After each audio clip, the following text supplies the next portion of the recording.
Hi everyone, my name's Josh. I work at Climbing Trees, and today we're going to be running through an introduction to SEO fundamentals. So what we're going to cover in today's session is a basic introduction. What is SEO and how does it work?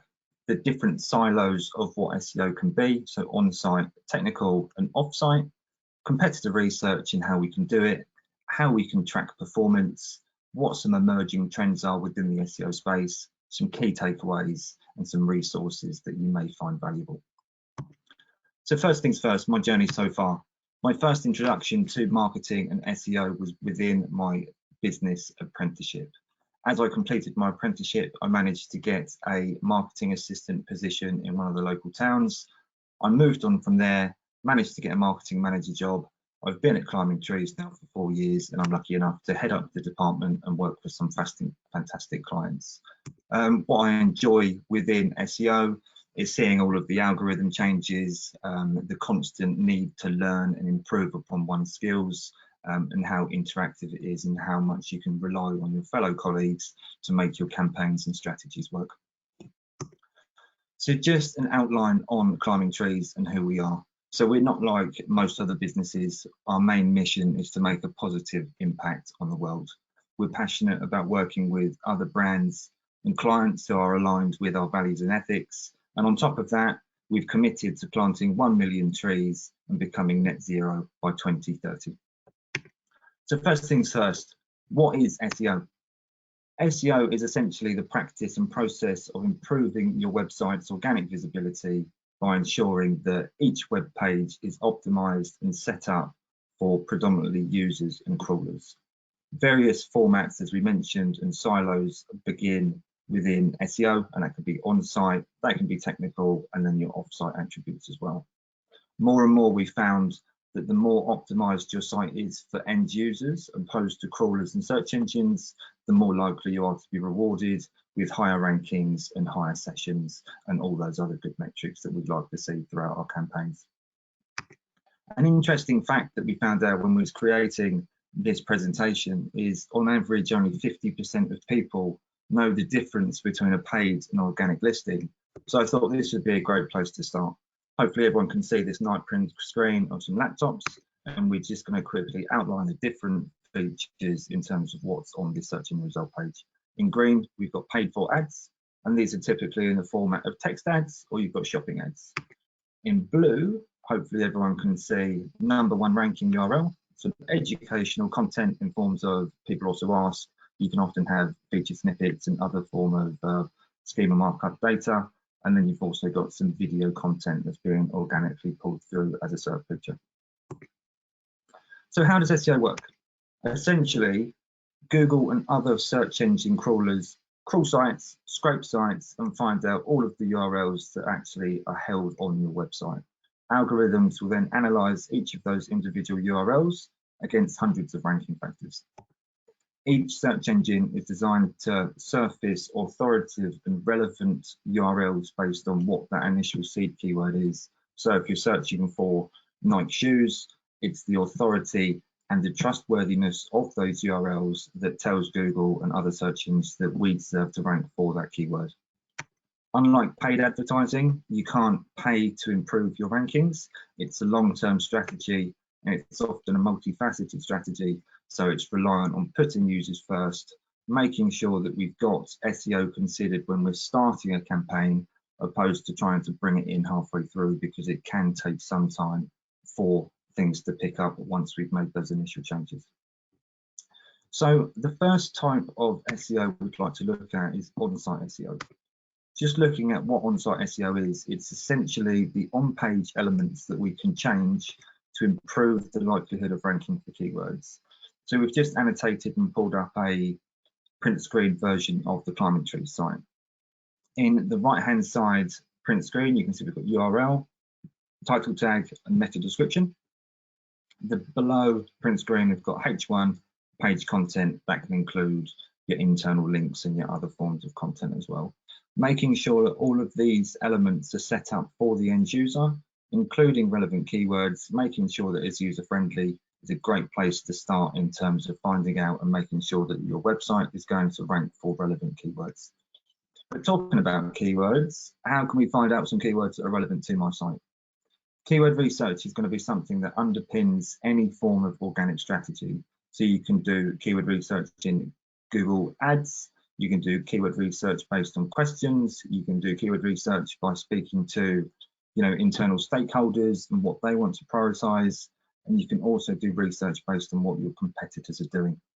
A great tool that we like to use within the agency is called Also Asked. It produces a nice graphic and then a supplementary CSV to go with any questions around what your seed topic is. So you can start navigating through these sorts of question-based research, come up with some form of content strategy, optimize those new pages for the keywords that we saw in, for example, the ads page, the keyword plan, and then that would be a good place to start in terms of what content and on-site SEO looks like. With on-site SEO, and people also ask, there's a great chance of optimizing to actually rank and dynamically be pulled through to the actual search engine result page. So once you've got those questions set up and answering them in a way that's authoritative, you're providing trust through to the end user, that's going to give Google the ability to reward you and start ranking you for that PAA section. I'm sure you've all seen them. Once you click on one of the little arrows, it'll give you the answer to the question, and then what you can do is actually click through to their website to learn more about that actual topic. Another great way that we can do keyword research is to start scraping Google autocomplete. Google autocomplete is a great way to find relevant long-term or semantic keywords that are relevant to your seed keyword. It's a great place where we can also start sense checking what those long tail opportunities are. We can see what competitors are ranking for, drop in some of those long tail variants here to see what other synonyms or other semantic keywords we can start targeting. The next silo of SEO is more of a technical point of view. And technical SEO essentially refers to the opportunities for how we can improve a website or a server and how that can be optimized to increase ranking potential and indexing. A few technical factors can include site health percentages, what crawl errors we've got, if we've got different URL variants and site duplication, if we've got security problems, SSLs, page speed, optimization of images, all of that good fun. So within the agency, we like to use Ahrefs. Once we've set up a campaign, we've set up a client, we can create a site audit.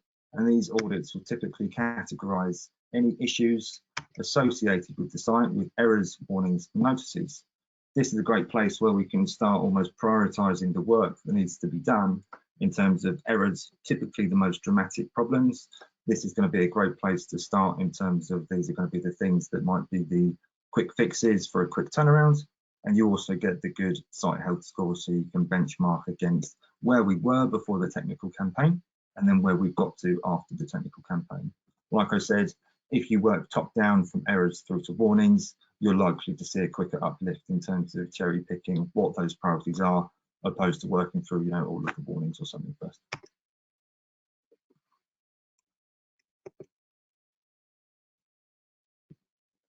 Another great fact, on average, each crawled web page within Google's index has at least one critical error. It's important to remember where it's good to remove and resolve problems. That's a fantastic thing to do, but it's also important to not get bogged down in just chasing that 100% score. There's other silos that we can work in terms of on-site SEO and some of the off-site factors that may outweigh some of the technical problems that we may not be able to resolve. I appreciate that a lot of technical problems, we're all waiting for web developers to sort things out. There's always conflicts. So to not get bogged down in terms of technical health is a good thing to do. But obviously, just to reiterate, any quick fixes that we can do, anything that's going to improve indexing and search visibility is going to be a great thing to do. Something that's become more and more important over the last few years is obviously page speed, and to supplement that, Core Web Vitals. So Core Web Vitals is one of the most important ranking factors now when looking to increase organic visibility. And a bolt onto that is to actually consider how quickly your mobile site loads versus your desktop site. A lot of crawlers, including Google, will start looking at mobile performance first. So if that's where you're being let down, you may actually see a limited opportunity of improvement regardless of the desktop site. Something that you can do is to run web.dev audits, page speed insights, GT metrics, and you can also look at the historic data within Google Search Console. Just looking at Google Search Console, you can actually find the pages that have been previously negatively affected by technical health issues. And again, that can be page speed issues, it could be indexing, it could be, blocked by robots, all of that stuff. It's a great thing to keep an eye on a fortnightly or monthly basis to make sure all of my commercial pages are being indexed. And if they're not, let's roll out some form of technical campaign so we can actually push those through. Off-site SEO.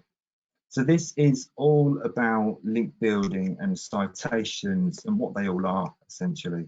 Citations are a reference of your business online, and ensuring that all of these citations are kept up to date is going to be a great thing to do from a local SEO point of view.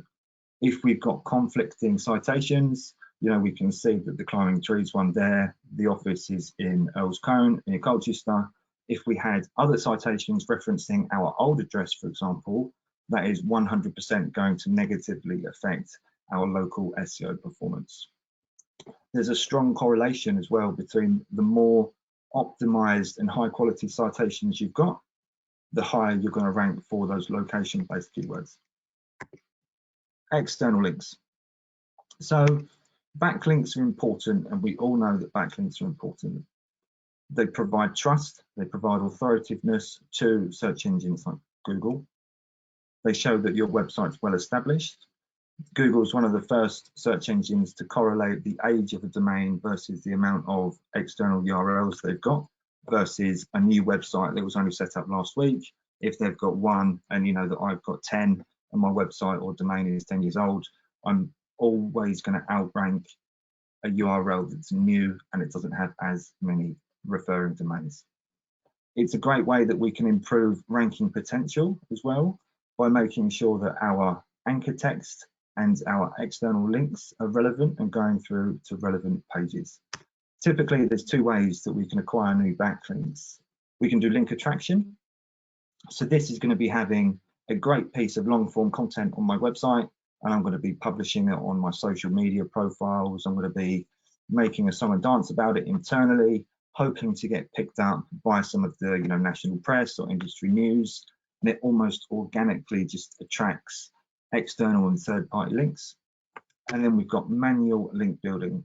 This is obviously the approach where we're trying to find relevant blogs, we're trying to find relevant websites that may want to link back to our piece of content. Obviously, the more links we've got for our landing pages, the better we're going to rank. And if we can optimize what some of those anchor texts are, what those internal links are, we can start spreading that out through the campaign. Something to remember for all of these silos of SEO is who is your audience? How is it relevant? Is the work I'm doing or is the site that I'm getting a link from relevant to my site? Is it going to provide value to the human behind the computer? Is the information relevant to my users? Is the link relevant to the topic of or article, for example, the third-party site we're getting a link from? And then finally, goals. Are we making changes to the site or getting third-party links from separate sites? Is that going to contribute to the wider campaign goal? If it is, perfect. If it's not, we need to circle back and tighten that net in terms of what we're doing and what that approach is. Perfect. So tracking performance. We've made all of these great changes and we want to see how that has been affected, how it's been picked up by Google, and what knock-on effect that has had for our website. So tracking performance, we need to make sure that all of our campaigns are tangible. We can track them in a way that provides meaning and benefit to the wider business. A great place to start is the amount of keywords that we rank for. How many backlinks we've got? Do we have a higher quantity? Are the links we're attracting of a higher quality? Organic search, do we have more sessions and more people coming through to the site on a monthly basis? Do we have more people returning to the site? Are we improving our brand awareness? Are the low-level pages before we made these campaign changes now the bottom earners, or have they moved up in terms of attracting more visitors on a monthly basis? Are people spending more time on page? Has bounce rate reduced?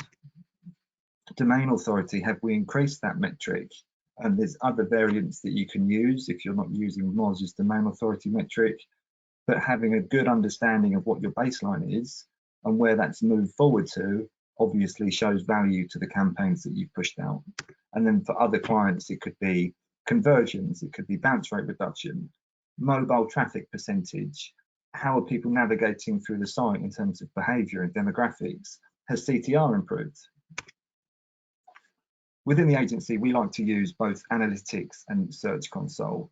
We find this gives us a great opportunity to look at how many people are coming onto the site and how many times our site has been served to someone from an organic point of view within the SERP. We'll typically track users, sessions, bounce rate, transactions, all of those macro metrics. And then for certain clients, we start tracking the behavioral type metrics and the demographic based metrics because they're more relevant for their market. You can also utilize third-party tools such as Ahrefs, Screaming Frog to allow us to track an individual technical improvement, and then Ahrefs and SEMrush to actually start tracking those individual priority terms so we can report back to the stakeholders at the end of the month to say, look how great this is. We've gone up onto page 1, position 3 for this meaningful commercial term. Something to remember when we are setting up reports and tracking performance is Google's algorithm always changes. They make a lot of changes per year, and there's often numerous core algorithm updates that happen throughout the year as well. There's going to be certain sectors and industries that are affected more than others. So we got hit with the Medic update in the last few years, making sure that all of the the money websites and the medical based sites are referencing and making sure that they're adhering to Google's EAT guidelines. But like I said, this just reinforces the importance of ongoing reporting, making sure that we are having up to date meetings internally, how site performance, what Search Console look like, and making sure we're on the front foot in terms of making those changes.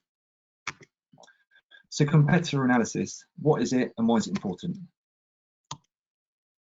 So competitor analysis is important because it allows us to make sure that we're targeting common keywords, and that will obviously help us inform strategy around content, keyword opportunities, maybe backlinks that we've missed. How can we conduct it? We, as I said, use Ahrefs within the agency, and we use SEMrush.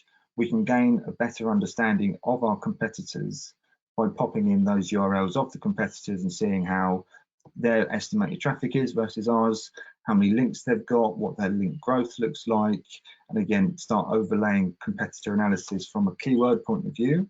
Here's what my competitor ranks for. Can we start piggybacking off the back of that and start utilizing some of that as well? Some questions that you need to think about before you start doing some analysis on competitors is obviously who your competitors are. Stakeholders within the business may have a good idea of who your competitors are, but that could be the little company down the road, and the MD's got a bit of a vendetta about them. But to actually start doing some analysis using some third-party tools, you'll start to see a more holistic view of what your industry is doing, starting to see a more holistic view of who your closest competitors are as well. What information is valuable? Obviously, backlinks might not be as valuable because you know that you've got the most out of that competitor set. Some keywords that may be valuable because they're the high search volumes, and then trying to understand why your competitors are running certain campaigns, how that's going to be benefiting them, and should you be doing similar campaigns.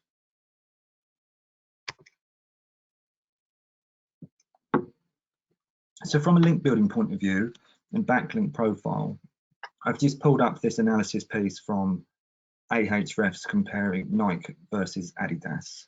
So you can see there was a nice crossover point in March 2021 where Adidas overtook Nike in terms of referring domains for the UK site.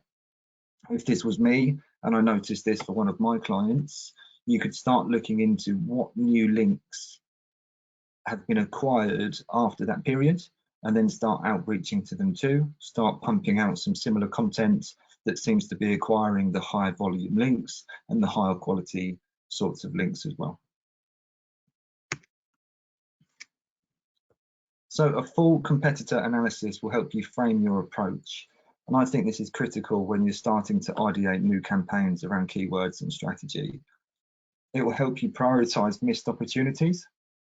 It will help you track your performance closely aligned with their performance.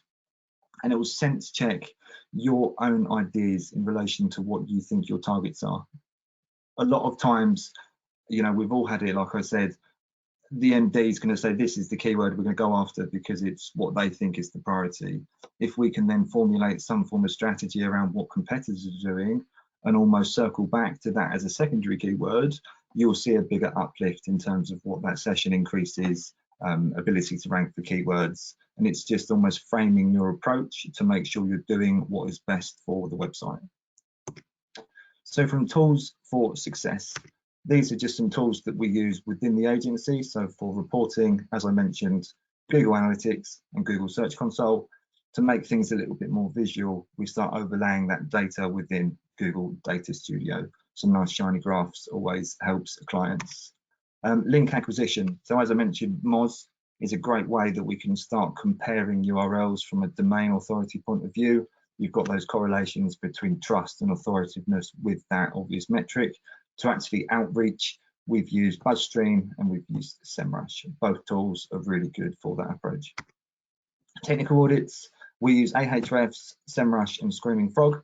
Screaming Frog is a great tool that you can use, relatively cheap. It's a great way that you can start crawling websites, looking at what technical issues you can resolve reasonably quickly. And yeah, I think it's something really valuable. And in market research, as I said, Keyword Planner, you've got Google Trends, and you can also start looking at obviously competitive keywords and then SimilarWeb as well. Just to give you a wider view of the other sorts of technical work we do for clients and for our own site, we've obviously got on-page SEO, we've got technical SEO, any web migrations that clients may go through, making sure you've got all your redirects set up, making sure that all of your metadata is carried over, keeping things as like for like as possible so you can actually, tangibly track the performance of the migration, opposed to migrating the site, changing all your metadata at the same time, and then things just falling away.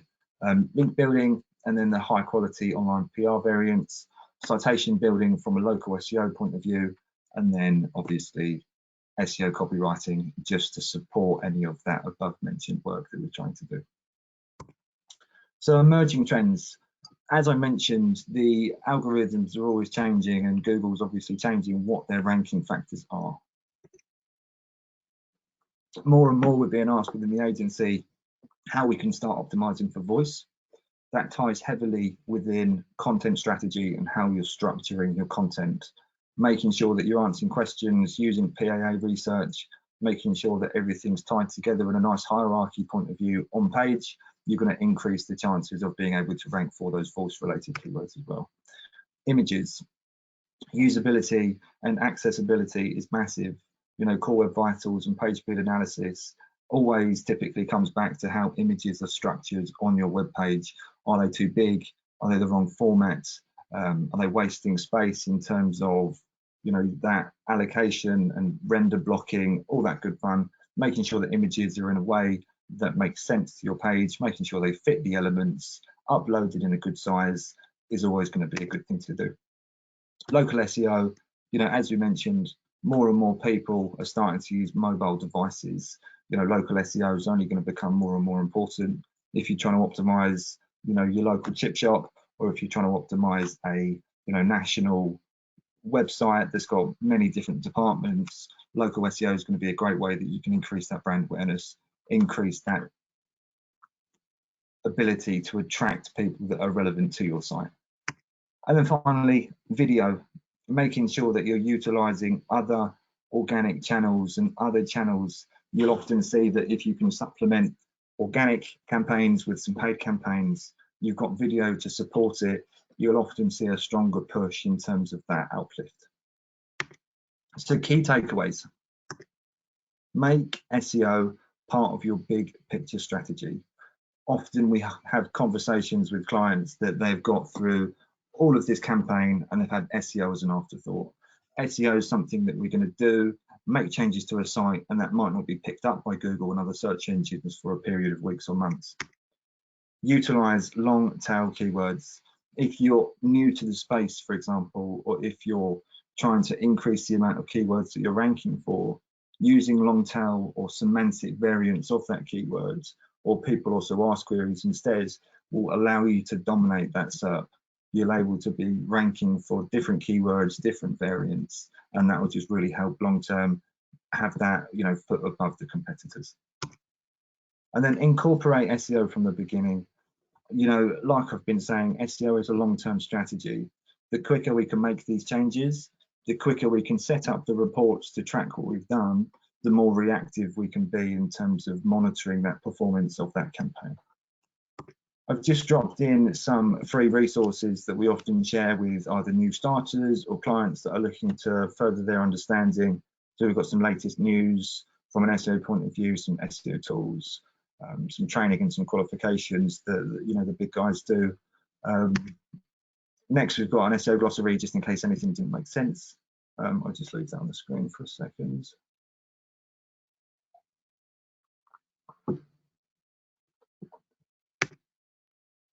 Perfect. And this is a good segue just to announce that this is our second from last Lunch and Learn. Our last one's going to be held by a colleague of mine, Will, who's going to be doing a great presentation around Google ad grants and making sure that charities and non-profits who are looking for more information about ad grants have got the most out of what that actual is. You know, this is going to be the last of the series, as I mentioned, making sure that charities understand what it is. And yeah, if that's relevant to you guys, feel free to sign up as well. And then this is going to be a great place to answer any questions that anyone may have or may have not asked. Josh, thanks so much for all the insights so far. Really appreciated. There was one question came in that I think will be pretty quick for you to answer. Is your page's meta description in any way linked to the company Meta behind Facebook and Instagram? Sorry, can you repeat the question, Tony? Sorry. Is your meta description on a page, does that have any bearing to the company Meta that owns Facebook and Instagram? No, they're completely separate syntax. A meta description and the company Meta and things like that are completely different. Okay, perfect, thank you. What's been the biggest SEO mistake you've learned from in your time there? Always a good question, always a good question. So before I joined Climbing Trees, I had no experience with international SEO and how hreflang works and how you can start separating separate users based on their, you know, geographic location. We rolled out a campaign, had no prior thought to what we should be doing from an international point of view. So we were sending, you know, English-speaking people through to the Spanish variant of the site, and you can imagine that was quite a interesting conversation to have with the client. A little bit of reworking, a few code changes, and thankfully that was put to rest. Very good. I don't know if this one's too specific or not, but is there anything specific I should be considering when looking to list alcoholic products on Shopify and getting them to appear on Google Shopping results? So Google Ads has got all sorts of guidelines, and you know, that's something that I can raise with the wider team here. That isn't necessarily where my experience is, but I know from the business point of view, we've tried to advertise on various platforms, Google, Facebook, Instagram, for products like that, and it's often a guideline related issue that you need to adhere to. So it's either they don't endorse that sort of advert, and it could be something like that needs to be looked into. Okay, very good. And we've got the changeover coming between current Google Analytics and Google Analytics 4. Is that going to have any implications in terms of SEO and how you monitor results? It absolutely will. And, you know, like I mentioned, it's almost reframing what those priority metrics are. A lot of the metrics from Universal Analytics aren't going to be moved over to Analytics 4.